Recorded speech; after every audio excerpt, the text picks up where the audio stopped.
Hello car lovers driving the 2024 Jeep Wrangler Rubicon 4xe.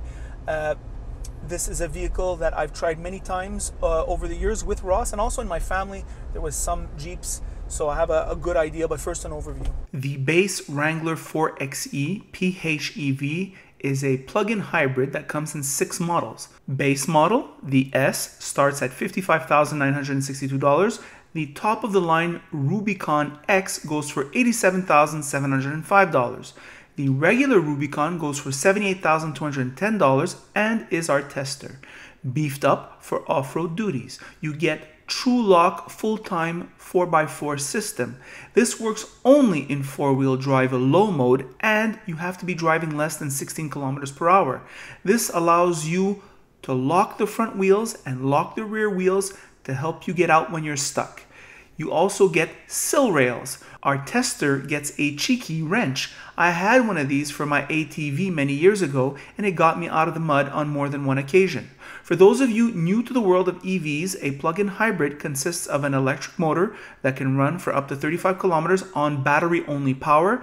Then it becomes a gas-powered hybrid and uses the big 17 kilowatt-hour battery as a regular hybrid battery with an official combined fuel economy of 11.7 liters, but we didn't get anywhere near that.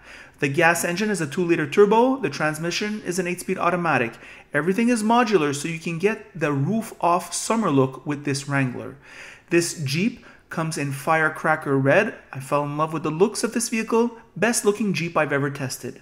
So we're back. What to say about this vehicle? Well, this is the most beautiful Jeep I've ever seen in my entire life. I mean, first of all, I gotta give credit to Jeep for not sending us the all-equipped version. That's number one. Number two, the way they've set it up, especially with the winch in front, that is so badass. I would take it like that, even though I would never use the bloody winch. So it just reminds me of an ATV I had when I was younger, and it had a winch too. So it really has an off-road, tasteful, sexy vibe, I would say. So big part of this vehicle is the exterior styling and the Jeep heritage. I love the way Jeep puts these little reminders of its heritage. The little Jeep going up the window, the Jeep here on the shifter, the Jeep on the wheels. I even love this little mention of Gorilla Glass in the windshield. I think that's so, I don't know, it fits with this vehicle, right? And it fits with the personality of this vehicle. So very well done. Jeep capitalizing on the heritage, all right? Very well. So we've established that it's a looker on the outside, and if you're watching this video, you probably feel that way too. Moving on the inside now. 15-20 years ago, the interiors of these Jeeps were essentially shit boxes. I know personally these were horrible interiors. However, time does its work, and Jeep has worked on this interior, and now it is a very decent interior. Beautiful infotainment, very easy to use. This is a good one. All right, it's not necessarily very snappy, but it is intuitive. Nice big buttons. I can't stand infotainments with small buttons, small digital buttons. This one has big buttons. Here the dash, it is a very busy dash, I must say. I love the vertical gauges right here on the side, and there's a lot of info here, and you don't want to start looking at this too much. However, this is very good. It looks good. It feels very piloty somehow. Nice big steering wheel, nice leather seats. Seats are somewhat comfortable.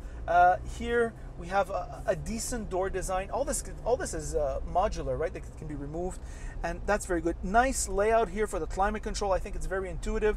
Space management, well, this feels like a very subcompact vehicle. Sitting behind myself, there is plenty of room for myself and height and everything, though the seat is somewhat vertical. The trunk is a bit small. Ross makes the remark, I have to agree. So there's that. When you're driving, you kind of got to adapt your driving. Ross makes the remark. He says for emergency braking, it's not going to brake the same as a regular vehicle. The play on the suspension is so much, it's just going to bounce forward. So you've got to anticipate a little bit more if you want a smooth driving experience. The wheels and suspension, though, and tires, very good for the Montreal Trail, right? Montreal has lunar trails. They never take care of their roads. It's kind of like our deficits, we can see them. So this vehicle, very well adapted. And with the battery, right now, the battery's dead. I'm doing 17.5 liters per 100 kilometers, which is awesome. However, when you do have the battery, you will get 0 liters per 100 kilometers, right? When you're on the plug-in hybrid. So you get a 40 kilometers of range, which is sufficient for the short urban cycle, right? You run an errand. If you work nearby, let's say you're in Brossard and you work downtown, you can do this, almost all of it, on the electric cycle, which can save a significant amount of money. When you're doing 17.6, now we're at 17.6 liters per 100 kilometers. So this is a hybrid. Can you imagine the V8? Engine, transmission, I feel sufficient power. I'm not a power nut, so maybe other reviewers can give you a better idea if you are a power nut. But for me, sufficient for passing on the highway, sufficient for driving in town. It feels torquey enough, and that's all I have to say about that. Of course, you can always get a non-hybrid version. Ross makes the remark that this vehicle has an insane resale value. He's right. He's very right about that. People love their Jeeps, they're charging money for it, and people are still buying them. Well, that's what I call a good business, right? It's like a Starbucks coffee. I mean, people will pay, and it is a good coffee, and this is a good vehicle, and it is good looking, and it does have many intangibles that other brands simply cannot match, right? And those really are my thoughts about this very good, very seductive vehicle. All right, and listen, we covet beautiful things, don't we? And of course, this is a beautiful vehicle, so it's normal that people want to buy it. And those are my thoughts on the very good Jeep Wrangler Rubicon 4XE. By the way, if you like this video, like it. If you don't like it, don't like it. And if you really like it, well then of course, you should subscribe. And that is it.